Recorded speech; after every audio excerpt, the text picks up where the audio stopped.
Good morning, everybody. Well, today's ride to work is on my bike, and it's my favorite bike. If I can only have one motorcycle for the rest of my life, this will be it. This is a 2023 GS Adventure in the trophy colors with some additional equipment on it, mainly for off-road riding.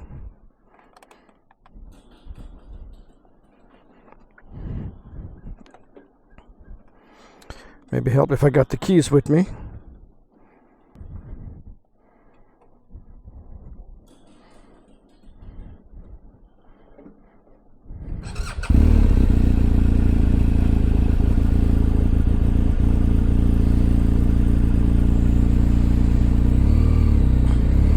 Alright, so this is my GS Adventure.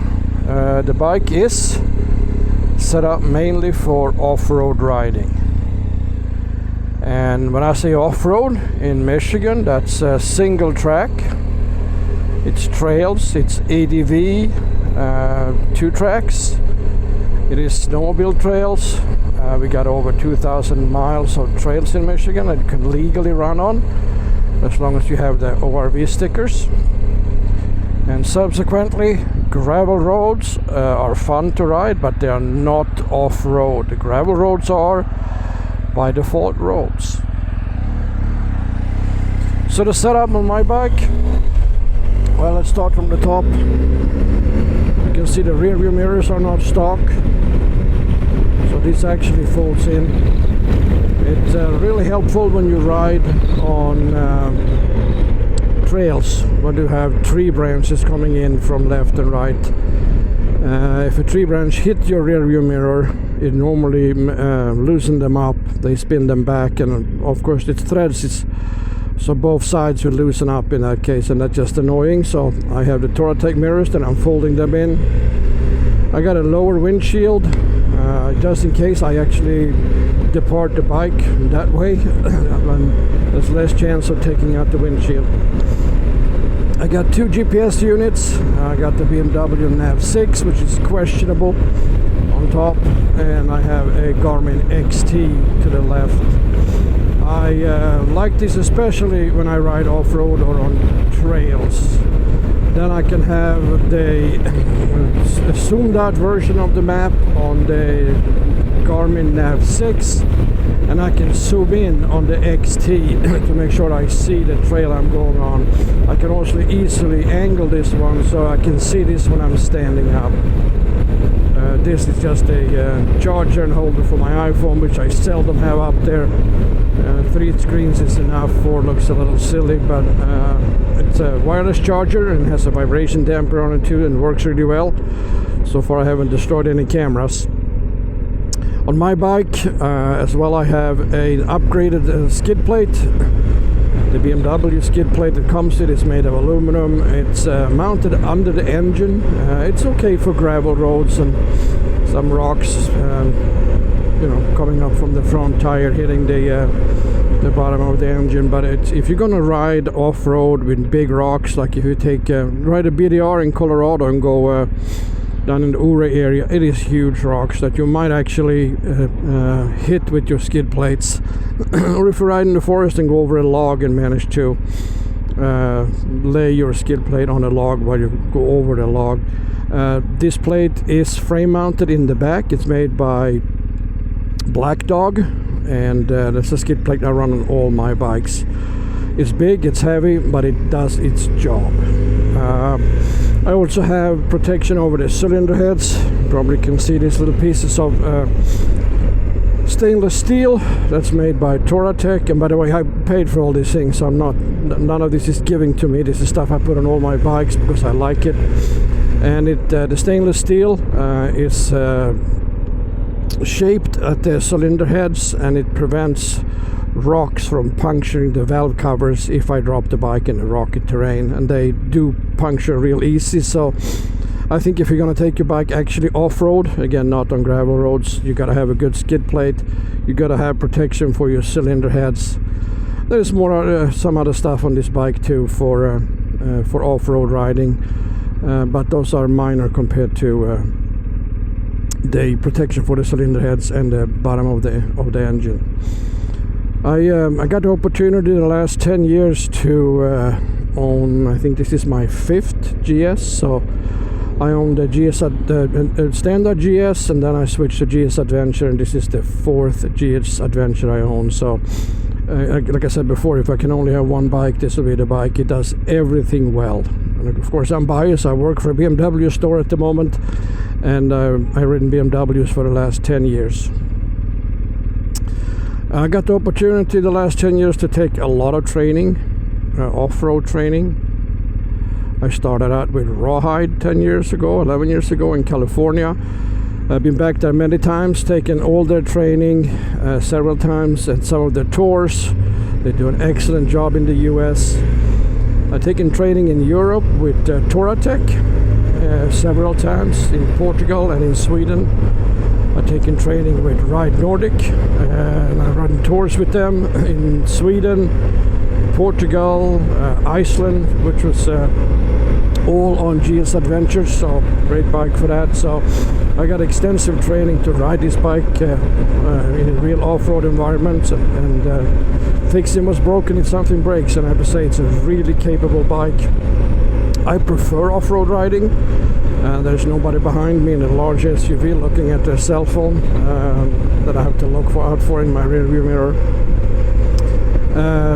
Tires on my bike, I run a Continental TKC 80. I don't think they make them anymore. To me, tires are round and black. I know there's a lot of discussions on tires and engine oil, but frankly, for knobby tires, what I'm looking for a tire that's easy to spoon on and off the rim in case I have a huge hole in it when I'm on a trail somewhere. I carry a plug kit with me and a small compressor so I can plug the tire, but if you get a large rip in your tire in the middle of nowhere, you want to take the tire off and you want to put a tube in it. So I carry one tube that will fit in the front or rear tire. It's not perfect size for either of them, but it will do the job. And I have two 10-inch tire irons, which is all I need from the trail to take this tire on and off. And again, that's why I use the Continental TKC 80. It's also great grip on tarmac and on any type of soft terrain. It does wear fast, especially if you ride it on tarmac. You don't get a lot of miles out of a rear tire or the front tire if you're looking for that. But before Continental discontinued the TKC 80, I bought quite a few of them, so I have a small stack of front and rears in my basement. So when they wear out, I switch, and I guess a few years from now I have to figure out what to replace it with if they don't bring that tire back. But I like something that's easy to put on and off the rim with two 10-inch tire irons. Besides that, knobby tires are knobby tires. Just learn to ride. What else with the bike? It's a very capable bike. Like I said, it comes with 7 different ride modes. Ride modes actually adjust 4 different areas of the bike. They adjust the curve of the throttle response, they adjust the suspension, they adjust the ABS brakes, and they adjust the traction control. You also have 2 Pro modes, one Dynamic Pro and one Enduro Pro, and Pro doesn't stand for professional, it stands for programmable. So if you look at on the Enduro Pro, for example, the way I have it set, I have the traction control completely turned off. I have the ABS turned off. Although with the recent models, the front ABS is still going to be on a little bit. You can't turn it completely off. I would prefer to turn it completely off, but it's not intrusive at all, and you can go down really steep embankments without having issues with it. So I'm fine with that. On the throttle side, Off-road, I run a rain throttle. It doesn't limit your power and torque, it just makes the throttle curve flatter. And if you go over rocks and logs and some gnarly stuff really slow, I prefer that soft throttle response. The only ride mode that actually limits the torque is the economy mode, which I've never even tried. But supposedly you put it in economy, you get better fuel economy, but it's a motorcycle. I really not care if I get 2 more miles per gallon or not. I'm more in for miles per mile than I am for miles per gallon. What else? It looks heavy. It is less than 600 pounds empty, but with the full tank. Of course, I have 2 panniers on. I have a bunch of tools, air compressors, first aid kits, trauma kits. So I don't know, my bike is probably 670 or something like that would be my guess if I put it on a scale. It's well balanced. The engine is a boxer engine, so the center of gravity is fairly low on the bike. And if you drop one of these, you have the cylinder head sticking out on each side, so it never really falls flat on its side. It sits on an angle because normally the bottom of your tires are still on the ground, and then the cylinder heads or panniers if you have them on the back. So it never goes all the way down, so it's a fairly easy bike to pick up by yourself. At least the first 5-6 times you do it that day. It becomes heavier after the 10th time that day you pick up the bike. But so does everything else.